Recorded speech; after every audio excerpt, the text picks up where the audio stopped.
If you don't know me, my name is Corey, and John is down in Cincinnati today, so you guys are stuck with me.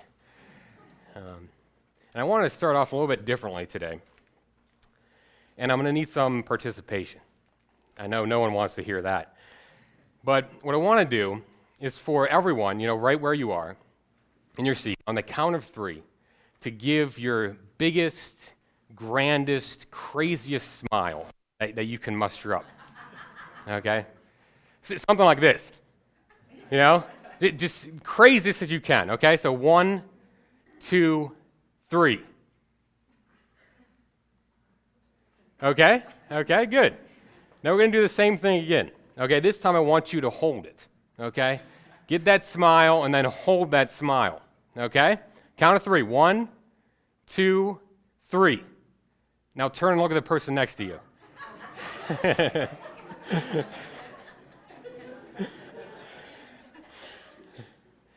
So, as you see, there's some laughter in the room. Okay? There's some joy that was brought into the room. And it didn't cost us very much. All it cost was, a little bit, you're uncomfortable. You're showing someone a side of you that they haven't seen before, maybe. But, and it's a little bit odd. And I bring it up because a few weeks ago, something else odd happened to me. And that was, I was drenched in sweat, okay? I had just met this couple about a half hour earlier, and the woman said, "Can I give you a hug? I really want to give you a hug."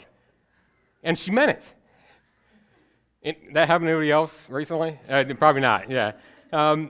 So, how did I get to this odd situation? I'll give you the backstory.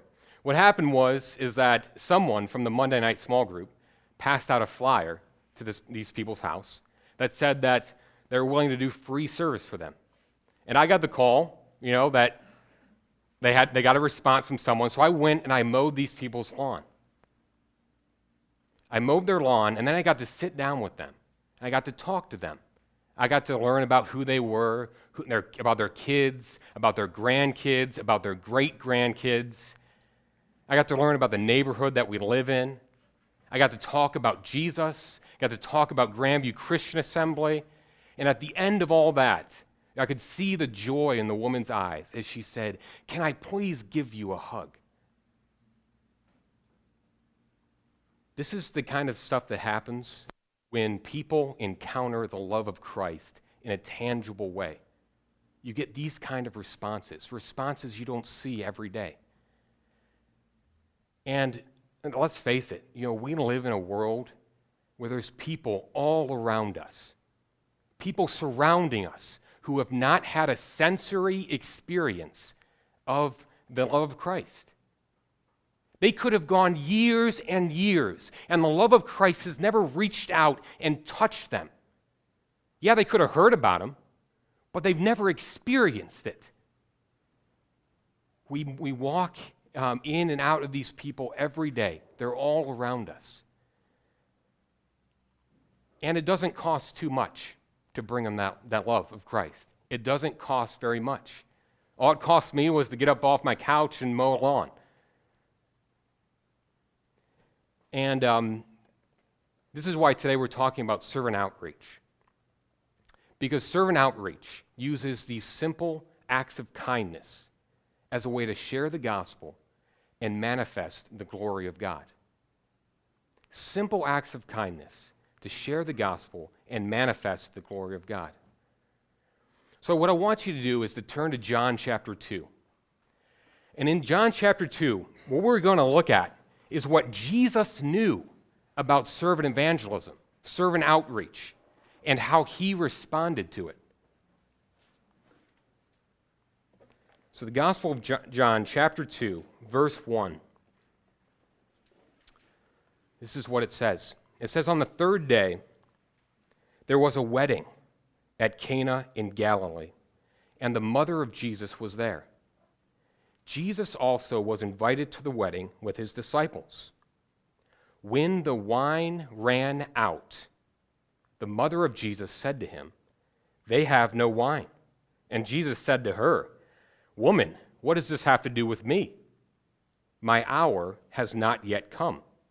His mother said to the servants, "Do whatever he tells you."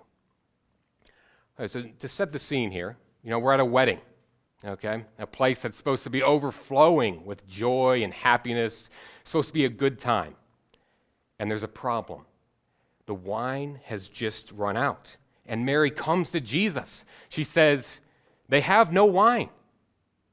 The implication is, "Jesus, can you do something about this?"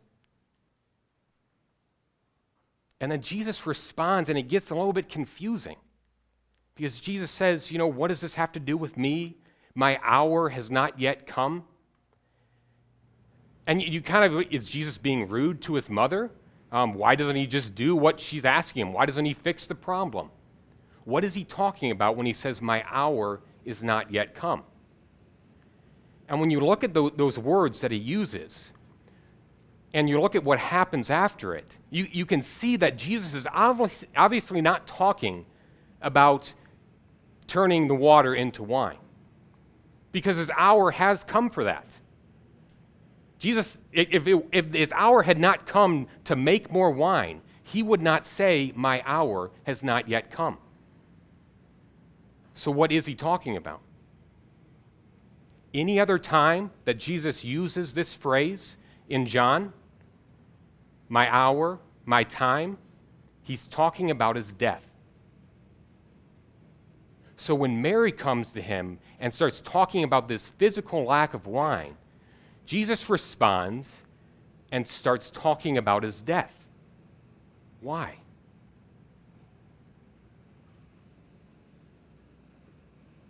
Jesus and Mary are approaching this same situation from two different perspectives.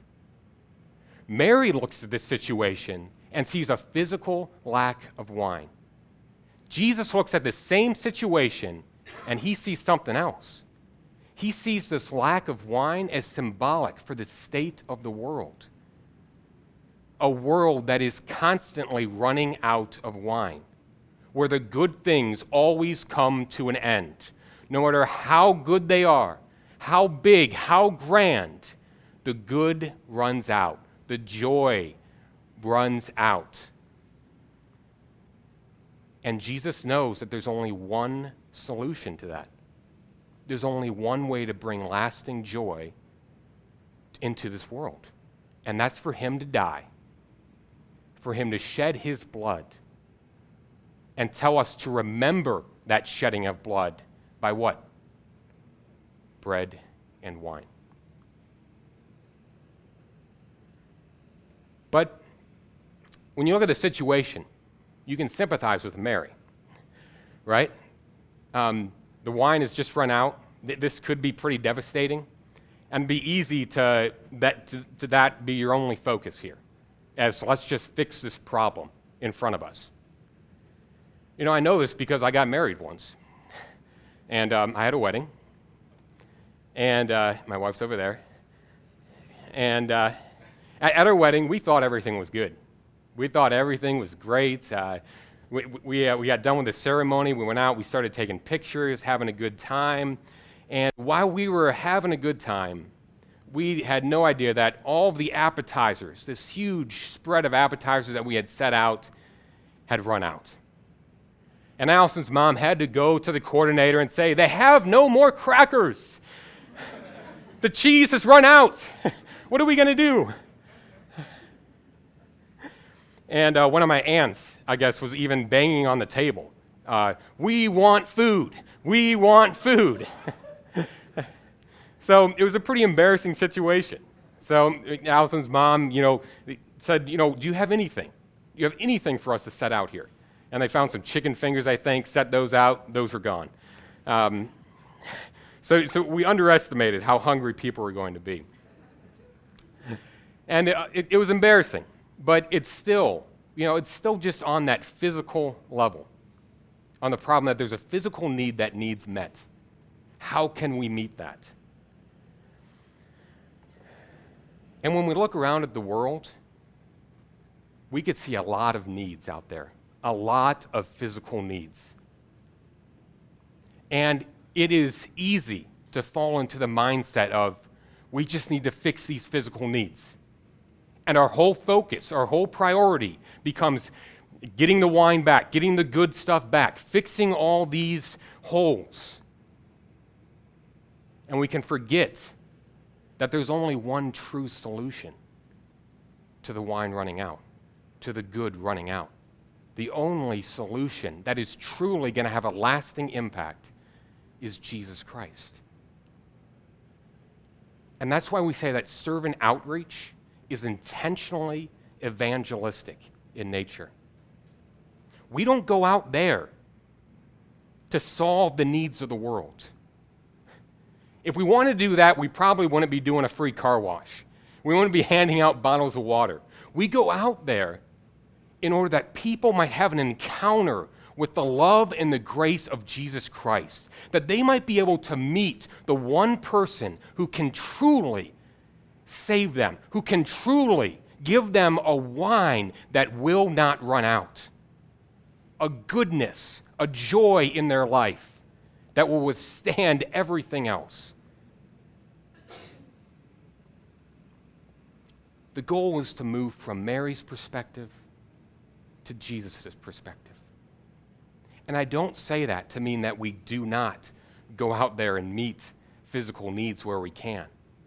But it all starts from the motivation. It all starts from the point that Jesus is the true solution, that the gospel is the one thing that people truly need. That's where Jesus starts here. That's what he's thinking about. But he doesn't stop there.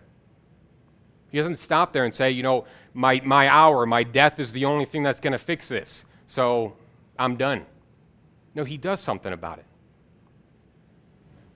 Look in verse 6.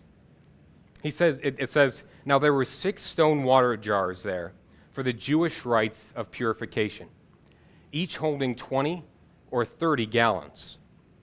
Jesus said to the servants, fill the jars with water. And they filled them up to the brim. And he said to them, now draw some out and take it to the master of the feast. So they took it. When the master of the feast tasted the water, now become wine, and did not know where it came from, though the servants who had drawn the water knew, the master of the feast called the bridegroom and said to him, everyone serves the good wine first, and when people have drunk freely, then the poor wine. But you have kept the good wine until now. So Jesus does something about that physical need. And he does more than enough. There's 6 stone water jars holding 20 or 30 gallons. We're talking about 150 gallons of wine. Jesus doesn't just meet this physical need. He goes above and beyond. Who needs 150 gallons of wine?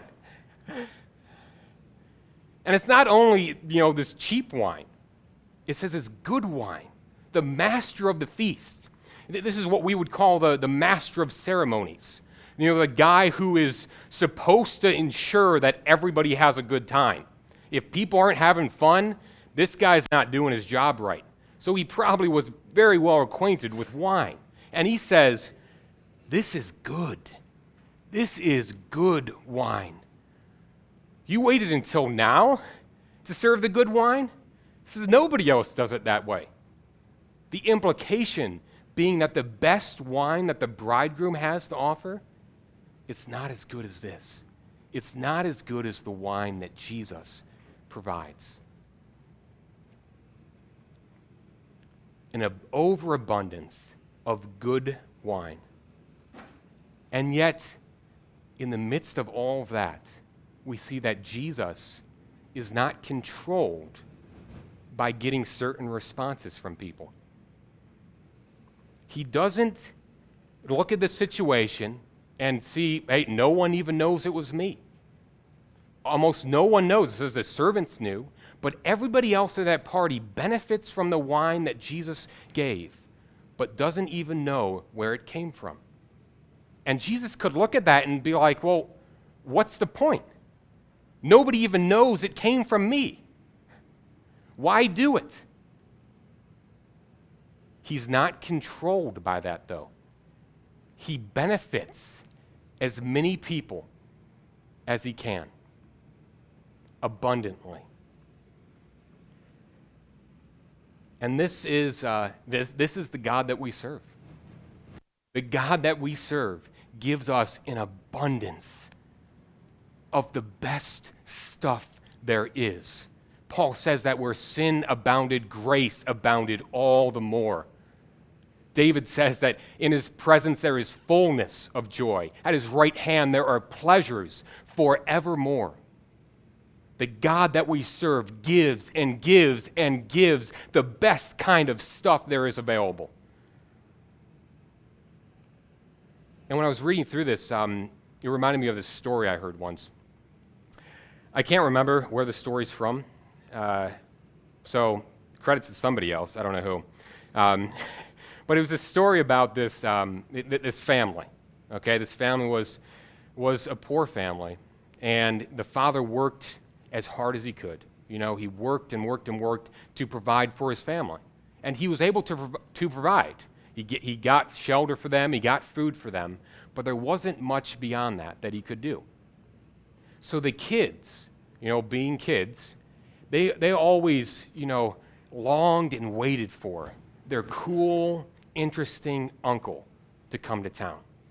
Because they knew when their uncle came to town, he was going to take them out and get them toys and games, take them to the fair, do all this fun stuff that they didn't get to do with their dad. And not only that, their uncle had all these interesting stories about all the different places he'd traveled. So they waited and waited for their uncle to show up. And then at the end of the story, it's revealed that the reason why the uncle has so many interesting stories is because he thumbs around the country. And that the reason he has the money to take the kids out and buy them that stuff, take them to the fair, is because the father slips him money to do it. I was reminded of that story because the father, just like Jesus, he's not controlled by the responses of the children. He wants to see his children benefit. And he doesn't mind that the uncle is the one getting the credit there. And the reason I bring this up is because when you get out there, when you start doing some outreach, some servant outreach, it's very easy to get disheartened. To look at the kind of responses that you're getting. Maybe there's no response. Maybe people just say thank you and walk on. People don't realize that you're doing this to share the love of Christ. You see these responses and you think, well, what's the point? Why am I wasting my time? I could be doing something else. I could be mowing my own lawn. I could be watching my TV show. Why am I even out here? And I give you this example for some encouragement. That even if people don't realize where it's coming from, that just means that you're in the same boat Jesus was. You're benefiting people in the hopes that they will get a taste of the love of God. Jesus says, draw some wine out from my abundance of grace and go and take it to someone. So just give them that taste. Give them that taste of the good wine. And the hope is that when they get that taste, they'll be interested. They're like, where did this come from? Where can I get more of this? And we introduce them to the person who has an infinite storehouse of the best stuff there is.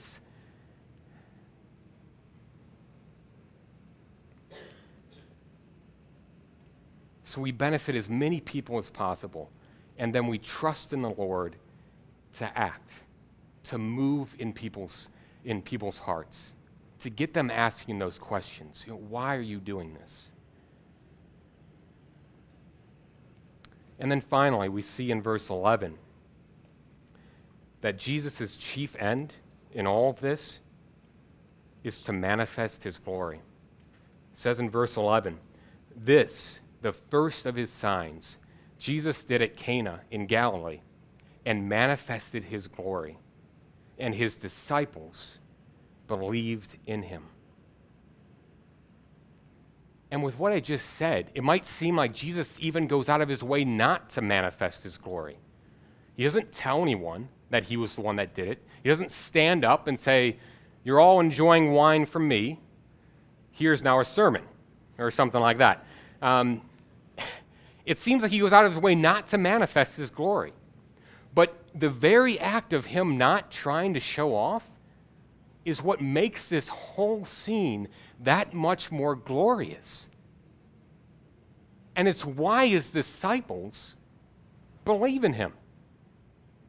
Any person, can submit to power out of fear of power. But when you have a person that has so much power and yet at the same time the humility, that's what gets people believing and trusting in that person, not just fearing him. His disciples see who Jesus is here. They see his glory, and they start to trust him a little bit more. One commentator defined the word for belief here as an unreserved transfer of trust from oneself to someone else. Unreserved transfer of trust from oneself to someone else. The disciples see Jesus, and they say, this is it.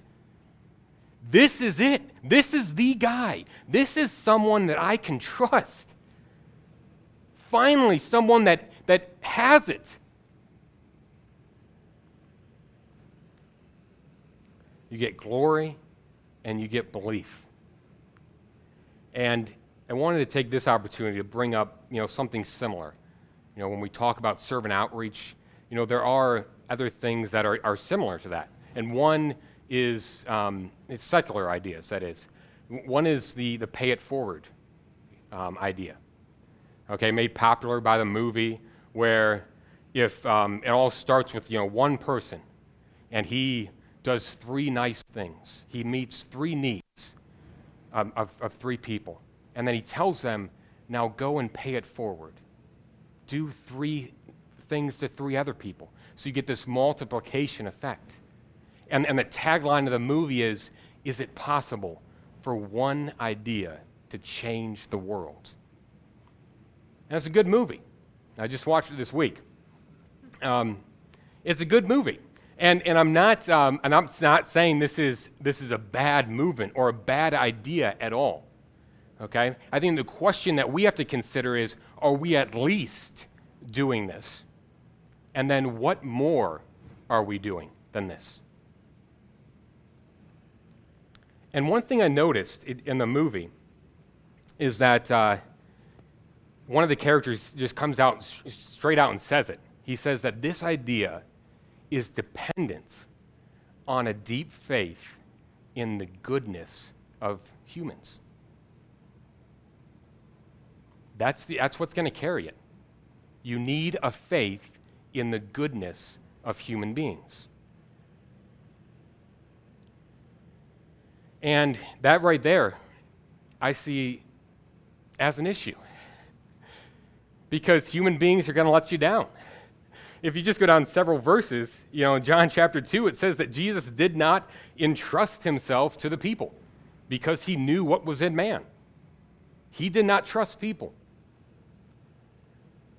So when the whole idea is dependent on this, it doesn't seem like it's going to really have the potential to change the world. It relies on human beings for success. You have to believe in humans instead of believing in a God who benefits people, in a God who promises to come and live with you, promises to transform you and make you become the kind of person that does these things. And when I look at something like the Pay It Forward campaign, idea, whatever it is, I see it almost as they have this good thing. They have a good thing, and they're doing good things for people, and people recognize it as good.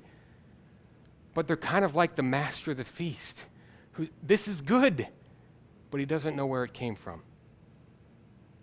He doesn't know where it came from. And all it is just that I draw out a little bit and give it. And, oh, that's good. Where can I get more of that? Oh, I can't tell you. I can't tell you that.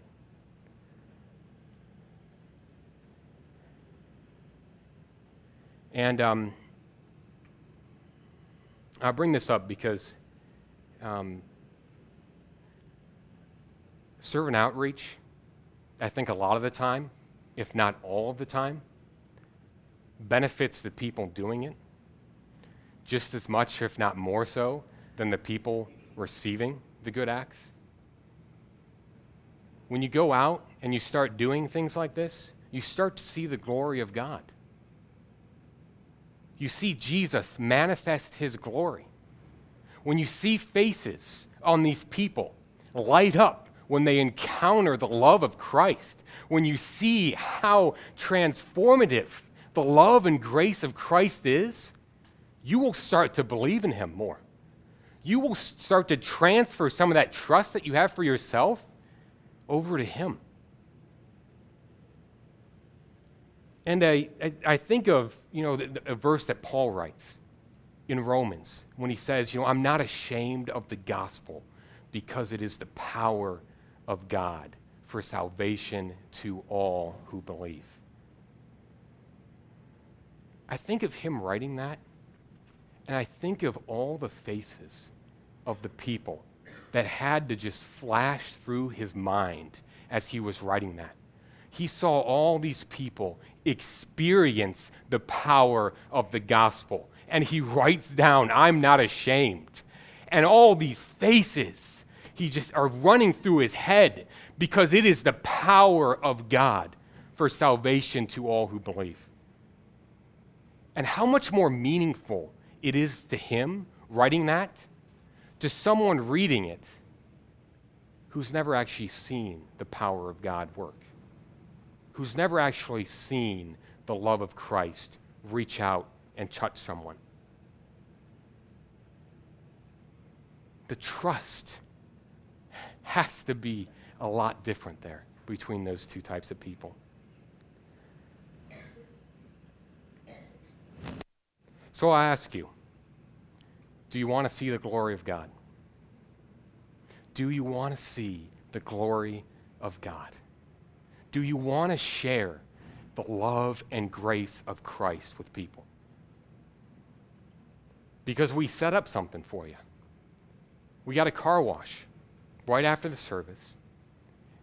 And I can assure you that people are going to encounter the love of Christ. And that you will see the glory of Christ manifested. We didn't just prepare this for the community. We prepared it for you. I want you to be able to trust in the Lord even more than you already do. I want you to be able to see how glorious he is, how good he is, the transformative effect that his goodness, his love, his grace has on other people. If you have any questions about servant outreach, please talk to me. Please talk to me. I'm going to end there. Father, I thank you for your abundance, for your overabundance of gifts, Lord, for your wine that is better. It's better than anything the world has to offer. Lord, and you freely give it. You give an abundance of your goodness, of your joy to us. Lord, help us share this. Help us share this today as people come who might not have experienced your love, your grace in a long time. Lord, use us today to share your love, to touch people in a way that will impact them. Thank you. I pray.